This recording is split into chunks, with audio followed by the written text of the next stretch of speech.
Welcome back. I'm out looking at the K1 again, and I realized I don't know what bands it's supposed to be on, because when you build the 4-band module, you have to tell the radio what frequencies you have.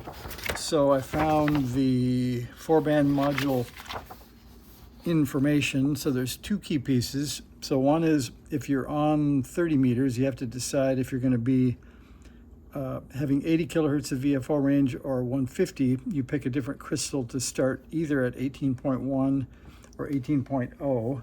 So we can power up first and remind ourselves how much range we have.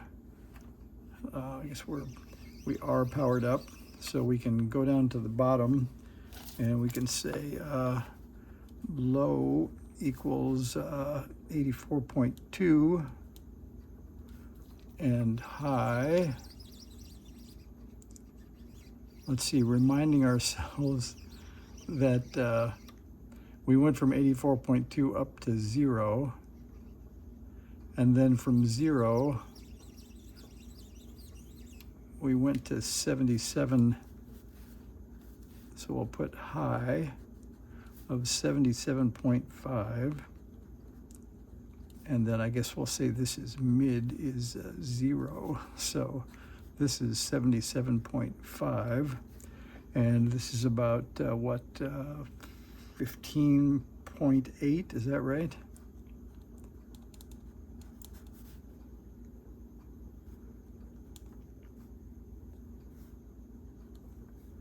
I think we're there. So we have 93.3 kilohertz of fun. And you know, I think I remember something about that. If I look in this is the manuals that came with it. I think the first alignment and test has something about that. He got 94 kilohertz, so I got 93.3. So something like that. So it is interesting. So we're not at 100. So let's see if we, I guess it doesn't really matter. Let's just see what crystals we have. So I'll pull the plug here. And if we're lucky, they stuff the radio so we can read them. So I'll zoom for you here. So we've got, let's see, there's the other piece. So X1 is 26.05. X1 is 26.05. X2 is 22.0. X3 is 18.10. I think that's the key for 30 meters. And then X4 is 15. And those are all megahertz.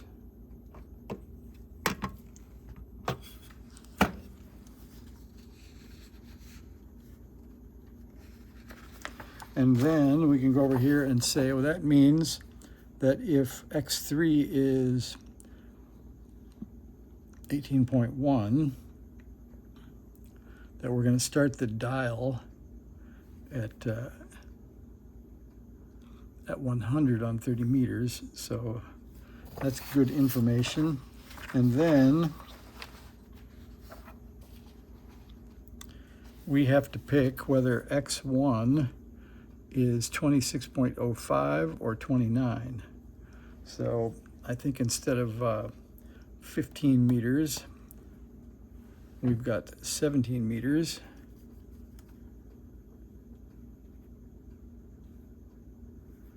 And 22. I think there's another table for this. Let's see. Well, this one, I guess, gives us the clue up here. So we're correct that 26.05 is 17 meters, so we got that. And I think the other bands are just the way they are. So, but I think there is a table, so let me find that.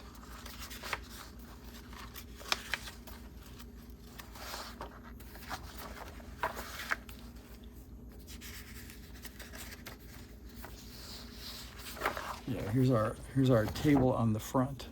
So you can see we get 40, 30, 20, and 17.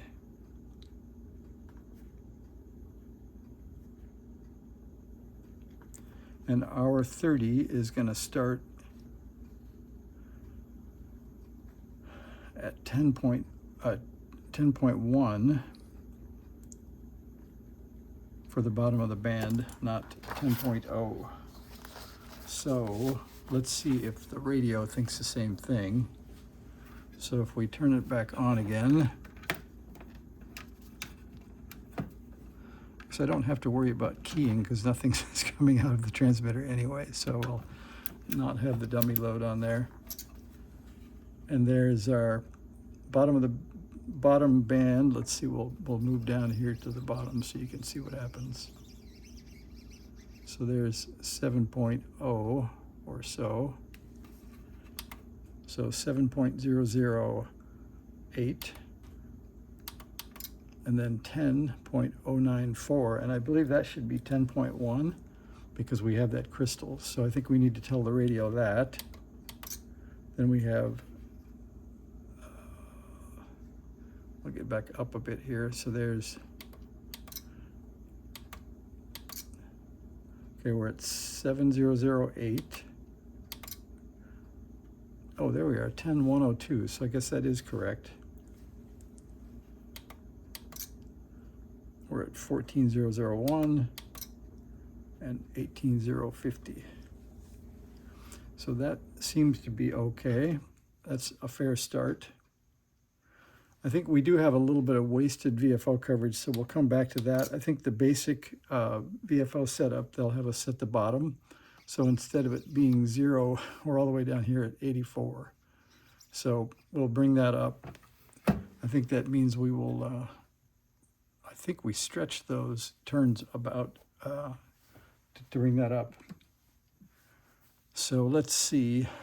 Next, I was actually going to look under the 4-band board, and looking at it, there are no screws whatsoever. So I think it should just pull out, and it does. So we can look at that. There's your quick tour of the bottom of the 4-band. Looks like we could use a little cleaning, but it's in pretty good shape. And there's the top. A look at toroids. I don't see any funny business. Nothing. I got one where one of the filter capacitors is broken and there was some excessive heat and stuff. This one looks pretty nice. They even made the ground lug square, so that's pretty nice. So let's see.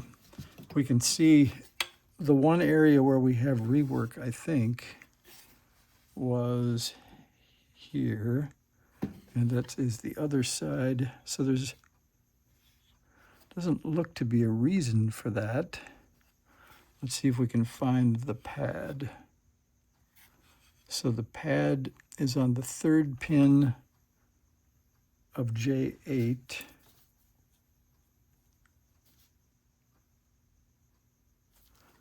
Is that one or the other end? I don't think I know which is one.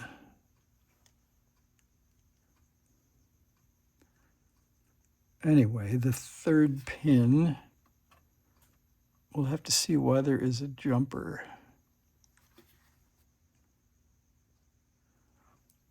Around, I think that's not R34, is it?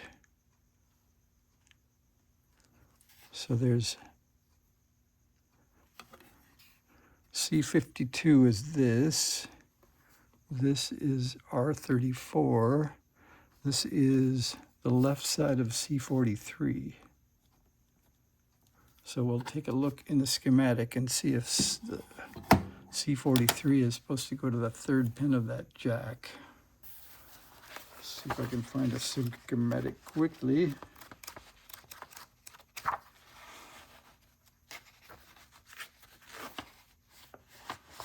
So we need a transmitter schematic.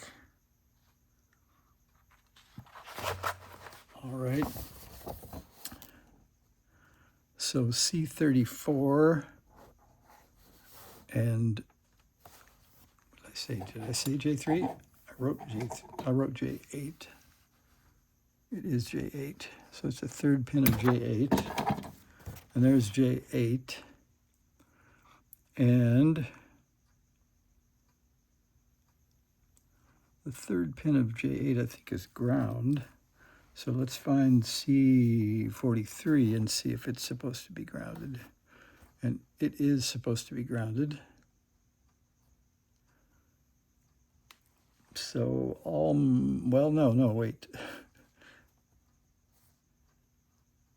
Yes, so I think that must be the ground end of C34. So that should be okay. And so the other end of see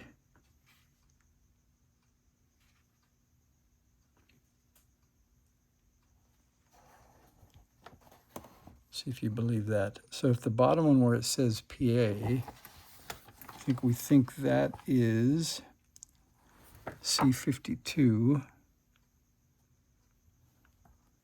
PA is the output of C52, so that's good. And then the joint in the middle is R34. And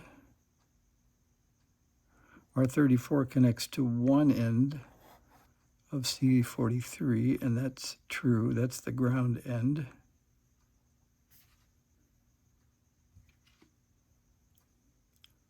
And the other end of that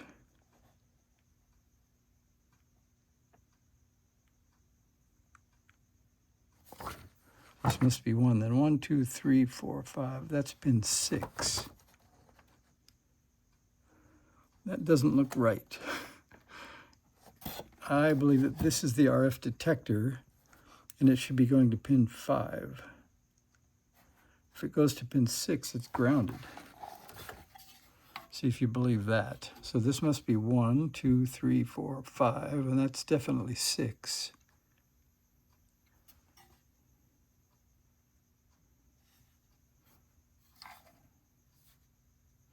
So I'm going to go look at a different radio, and I'll be back. Thanks for watching. See ya.